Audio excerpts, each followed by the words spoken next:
Pemirsa, Teti Pataresia, warga Kelurahan Balai Kembang Kramat Jati, Jakarta Timur tidak terima rumahnya dipasang paksa stiker salah satu pasangan calon gubernur dan wakil gubernur Pilkada DKI dan mengajukan protes ke Panwaslu DKI serta menulis kasus ini ke akun Facebooknya. Dan tiba-tiba akun Facebooknya tidak bisa diakses lagi. Apa yang sebenarnya terjadi? Kini sudah hadir di studio Teti Pataresia. Mbak Teti, seperti apa sebenarnya kronologi pemasangan dari stiker? Ya, Pasangan calon lain. awalnya mereka datang ke rumah saya, 2 orang ibu-ibu ya kan.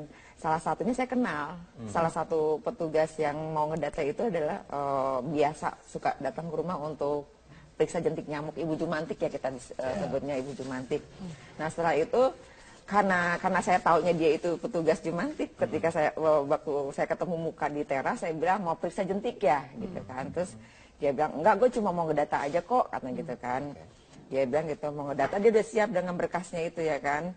Terus udah gitu dia tanya, saya duduk di sebelahnya, dia tanya di rumah ini berapa jumlah pemilih suaranya gitu kan. Saya bilang dua orang. Siapa aja namanya? Nama saya sama nama ayah saya saya sebutkan, terus dicatat sama dia. Udah selesai dicatat, kayak nyobek gitu kan bagian belakang, ternyata itu stiker. Jadi ternyata bagian belakang stiker itu adalah formulir data untuk pengisian jumlah suara kan, pemilih suara. Begitu di stiker dicopot, saya lihat pasangan stiker paslon nomor 1 gitu kan. Terus saya ngomong, saya emang nggak pilih dia gitu kan. Terus kata si ibu itu ngomong gini, terserah nanti lu mau pilih siapa kata gitu kan. Gue cuma ngedata doang kok kata gitu kan. Terus saya ngomong kayak begini, tapi ini kalau ketahuan sama Bawaslu bisa dianggap pelanggaran loh.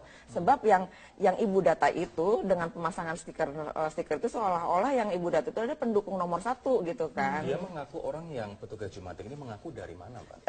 Dia nggak bilang, tidak memperkenalkan diri, entah itu dari kelurahan atau dari RT. Cuman karena saya kenal dengan dua-dua atau salah satu itu yang ibu satu yang itu biasa ngecek itu kan. Karena saya kenal dengan salah satunya gitu kan. Makanya kan saya tanya mau cek jentik ya gitu kan. Enggak, gue cuma mau ngedata. Ini pertama kalinya didata atau sudah pernah sebelumnya didata untuk pemilih? Kalau untuk pemilih sebenarnya saya udah didata resmi sama dari pihak apa sih itu namanya kalau suka itu. Jadi saya dapat stiker warna kuning kan. Itu saya didata KPPS.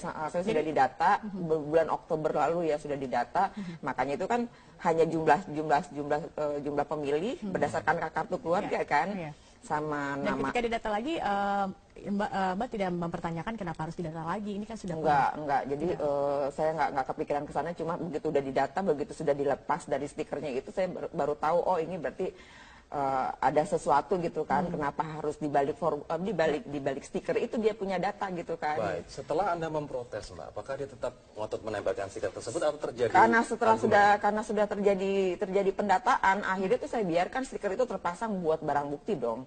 Karena sudah terjadinya pendataan gitu. Saya nggak mau langsung copot. Jadi barang bukti untuk melapor ke Panwaslu. Iya, buat melapor ke Panwaslu atau ke Bawaslu. Cuman karena kebetulan saya nggak punya akses untuk berhubungan dengan Panwaslu dengan Bawaslu, akhirnya saya posting di Facebook. Jadi hari itu kejadian, jam 10 kejadian, jam 11 saya posting di Facebook. Sebelum ke Facebook, saya ingin tanya soal Panwaslu. Apa yang Anda sampaikan? Apa yang Anda laporkan kepada Panwaslu? Sebenarnya sih saya nggak melaporkan ke Panwaslu. Jadi pada malam tanggal 31 Januari itu sekitar jam 8 malam tiba-tiba ya setelah sudah jadi viral ya, postingan saya itu setelah jadi viral, itu pihak datang ke rumah malam-malam, ngakunya sih dari Bawaslu. Ngakunya dari Bawaslu. Jadi saya bilang ini buat barang bukti aja biar sampai ke Bawaslu gitu kan. Biar ditindaklanjuti. Kami dari Bawaslu, Bu, gitu kan. Saya langsung datang dari kota gitu kan. Terus udah gitu ada salah satu lagi yang orang, iya Bu, dia atasan saya, kata si salah satu itu dari Bawaslu. Jadi yang dia harapkan sih kalau misalnya besok-besok ke depannya kalau ada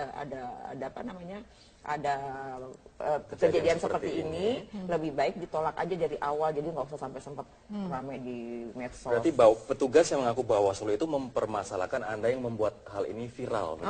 Jadi seperti itu. Jadi kalau memang, jadi sepertinya pertanyaan-pertanyaan dari Pak Saroji ya namanya ya tuh, Pak Saroji itu sepertinya kok saya yang didakwa gitu kan. Waktu dipasang stiker itu ada kesepakatan apa saja waktu itu? Jadi ada kesepakatan atau tidak, dipaksa atau tidak gitu kan. Itu kan saya udah jelasin bahwa ini permasalahannya bukan masalah stikernya lagi, tapi masalah pendataannya gitu kan.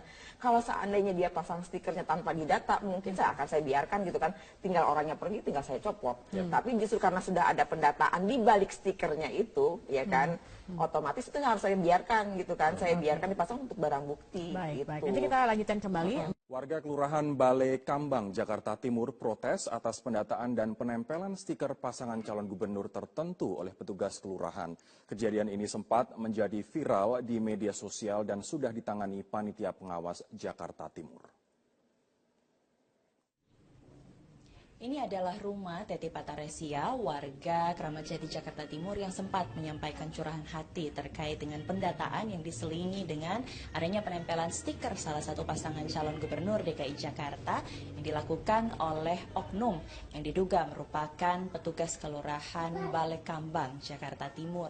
Dan penempelan stiker tersebut ternyata dilakukan di sepanjang Gang Haji Ahmad dan sejumlah rumah yang ada di Kelurahan Balai Kambang, Jakarta Timur.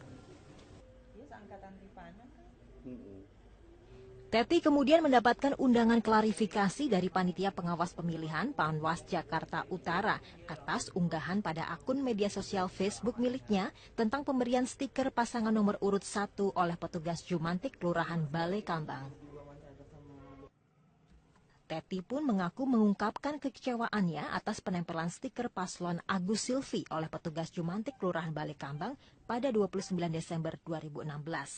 Petugas tersebut berdalih mendata Teti sebagai peserta pemilih.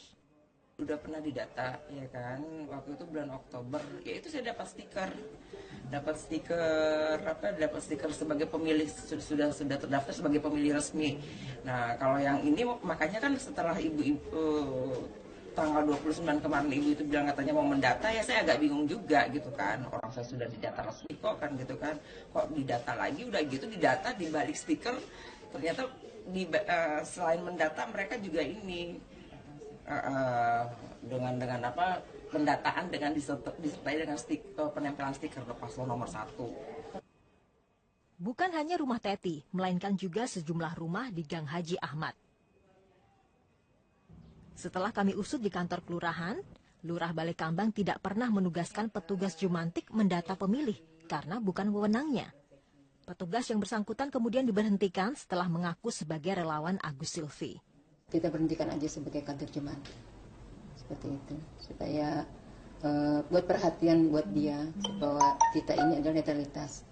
Karena kader Jumantik itu kan juga mendapatkan honor dari Pemda DKI. Masyarakat pemilih diimbau turut mengawasi dugaan kecurangan selama rangkaian Pilkada serentak 2017. Laporkan ke Panitia Pengawas Pemilihan di kota ataupun kabupaten tempat Anda berada segera. Dari Jakarta, Jessica Wawor, Cahya Sunandar, Metro TV. Basuki Cahayapurnama dan Jarod Saiful Hidayat selaku Cagup dan Cawagup nomor urut 2 melawan berbagai berita hoaks di media sosial. Untuk menangkal berita hoax, tim sukses Ahok Jarot pun menampilkan berbagai kesuksesan kinerja keduanya. Tim pemenangan calon gubernur, wakil gubernur DKI Jakarta Basuki Cahayapurnama atau Ahok dan juga Jarod Saiful Hidayat memiliki cara tersendiri untuk melawan berbagai berita hoax di media sosial. Clara Tampu Bolon selaku tim sukses Ahok Jarot mengungkapkan pihaknya memperkuat konten media sosial dengan menampilkan berbagai kesuksesan kinerja keduanya dalam menata dan membangun Jakarta. Clara juga menampilkan berbagai belusukan Ahok Jarot ketika bekerja dan menghindari penggunaan kata-kata kasar di media sosial.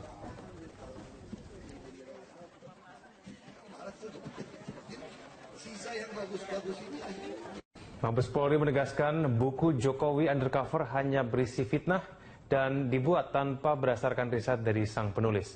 Terkait hal itu, Polri akan menyelidiki percetakan buku Jokowi Undercover serta penyebaran dan penjualan buku tersebut. Mabes Polri menyebutkan buku Jokowi Undercover yang ditulis oleh Bambang Tri tidak dilandaskan dengan data yang valid. Oleh sebab itu, buku tersebut hanya berisi opini pribadi penulis. Karopenmas Mabes Polri Brigjen Pol Rikwanto menyebutkan dalam bukunya Bambang Tri hanya mengutip dari beberapa diskusi di Facebook tanpa menggunakan riset secara akurat. Sejauh ini polisi belum mengetahui motif Bambang Tri yang sudah menjadi tersangka.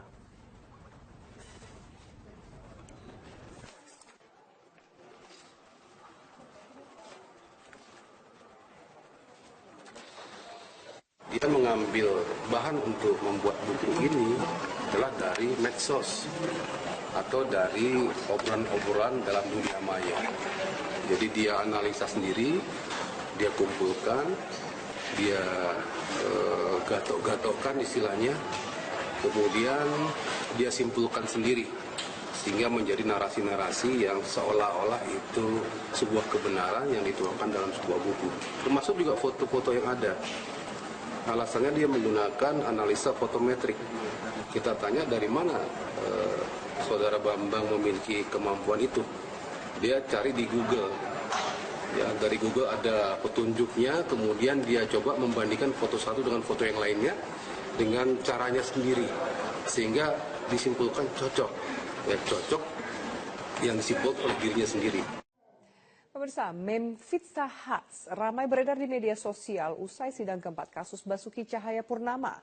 Pelesetan ini ramai diperbincangkan setelah salah satu saksi sidang Ahok salah menuliskan nama salah satu restoran cepat saji di riwayat pekerjaannya. Pasca sidang keempat Gubernur DKI Jakarta nonaktif Basuki Cahayapurnama atau Ahok atas kasus penodaan agama, meme Pizza Hut marak beredar di media sosial. Pizza Hut ramai diperbincangkan setelah Ahok memberikan pernyataan usai sidang. Ahok mengungkapkan ada beberapa kejanggalan dari saksi yang dihadirkan jaksa penuntut umum. Salah satunya terkait data diri saksi novel Haidir Hasan Bakmukmin alias Habib Novel. Dalam berita acara perkara, Novel menulis pernah bekerja di Pizza Hut tahun 1992 hingga 1995. Setelah dikonfirmasi, tempat bekerja yang dimaksud Novel, yaitu restoran Pizza Hut. Data yang keliru ini kemudian kesalahannya dilimpahkan kepada polisi, padahal data tersebut diisi oleh saksi sendiri. Ahok menduga Novel merasa malu pernah bekerja di tempat yang pemimpinnya tidak seiman. Lalu ada lagi satu saksi yang mungkin malu karena kerja di Pizza Hut. Pizza Hut punya orang Amerika. Lalu dia sengaja di berita acara tulisannya itu Pizza Hut, jadi beda. Jadi tulisan Pizza Hut-nya itu dia sengaja ubah. Ini saya kasih lihat ya, dia kerja di Pizza Hut-nya dia rubah. Saya pun sampai ketawa, ditanyain dia akhirnya ngaku. Dia nggak perhatikan katanya, padahal semua kan mesti tanda tangan ya. Tagar Pizza Hut kemudian banyak diunggah netizen hingga menjadi trending topik di media sosial Twitter. Selain data novel yang tidak sesuai, Ahok juga menyebut ada salah satu saksi yaitu Gus Joy Setiawan yang mengaku sebagai advokat namun belum resmi disumpah sebagai advokat. Tak hanya itu, Gus Joy juga diketahui menjabat sebagai koordinator koalisi advokat rakyat yang mendukung pasangan calon nomor urut 1. Namun salah satu saksi Samsul Hilal memastikan saksi tidak memiliki keterikatan atau kepentingan lain dalam kasus ini. Para pembela terdakwa, dia mengarahkan kita para pelapor ini berafiliasi kepada salah satu partai politik. Jadi tidak ada kaitan dengan apapun. Di dunia dan di akhirat saya bertanggungjawabkan. Bagi pengacara, afiliasi saksi dengan partai politik perlu ditelusuri. Dia punya kepentingan karena ada kebencian sejak lama, nah ini sulit untuk diterima menjadi saksi yang bisa katakanlah ya menjadi alat bukti di pengadilan untuk itu. Ya, jadi dalam hal ini ya kita memang perlu menguji saksi tersebut. Dalam sidang Selasa, jaksa penuntut umum menghadirkan 6 orang saksi yang juga merupakan pelapor dugaan penistaan agama. Namun hanya 4 saksi yang hadir, yaitu Novel Haidir, Muhsin, Joy Setiawan, dan Samsul Hilal. Selain itu, 2 saksi lainnya yaitu Nahdi Naksabandi telah meninggal dan Muhammad Burhanuddin berhalangan hadir. Persidangan Ahok akan dilanjutkan kembali pekan depan, sidang akan menghadirkan sejumlah saksi lain dari pihak jaksa penuntut umum. Tim Liputan, Metro TV. Saya sempat membaca di salah satu media pernyataan dari anggota tim kuasa hukum Humphrey Jemat yang mengatakan bahwa kesaksian dari para saksi tidak kredibel dan tidak bisa dijadikan alat bukti di persidangan. Apa alasannya? Ya, alasannya kembali lagi kepada begini, keterangan saksi itu kan harusnya kredibel. Artinya dia itu sungguh-sungguh memang motivasinya juga benar. Kehidupannya benar, tapi begini, bagaimana saksi ini bisa dibilang kredibel sedangkan dia banyak lupa, Ya, ini contoh ya, ada satu saksi ini. Ada satu saksi yang ditanya jawabannya lupa-lupa. Lupa melulu. Ini SD-nya lupa di mana, tahunnya lulusnya, SMP-nya lupa tahun berapa lulusnya. Apa korelasinya kemudian dengan kasus Nah, Ahok? ini kredibilitasnya begini. Kalau misalnya ya, ini contoh ya, dia sekolahnya saja dia lupa, ya, dia tidak tahu. Kemudian kesaksiannya semua juga lupa. Lalu bagaimana dia bisa meyakini betul ya bahwa Pak Ahok ini kesaksiannya tuh menista agama dan dia merasakan bahwa ini sebetulnya satu penghinaan. Jadi secara analoginya sudah lucu, ini orang yang lupa-lupa ingatan begitu, tapi ingatannya begitu tajam ketika menyangkut masalah Pak Ahok. Sedangkan pribadinya sendiri sudah enggak, ini hanya satu contoh. Contoh yang lain, masalah kan tadi dibilang bagaimana dengan orang yang kerja 3 tahun, tapi nggak tahu tuh perusahaan dari Amerika apa dari Itali. Malah dia bilang Pak Ahok itu goblok karena Pizza Hut itu dari Itali bukan dari Amerika. Ini hanya contoh. Sedangkan dia cuma dengar video Pak Ahok 29 menit. Nah, ini ada yang lebih menarik lagi. Kita contoh kredibilitasnya bagaimana. Ini kita ambil contoh. Pada waktu Pak Ahok pidato di Kepulauan Seribu, yang dipermasalahkan kan pidatonya Pak Ahok kan. Udah pasti menista, menodai agama, kira-kira begitu. Ini logika. Orang di Kepulauan Seribu pada waktu Bapak menyampaikan pidato, ya, itu nggak ada yang protes, malah ketawa dan tepuk tangan. Itu belum selesai. Pak Ahok kemudian memberikan 3 termin pertanyaan, artinya masyarakat boleh bertanya. Dan tidak ada yang keberatan. Dan nggak ada yang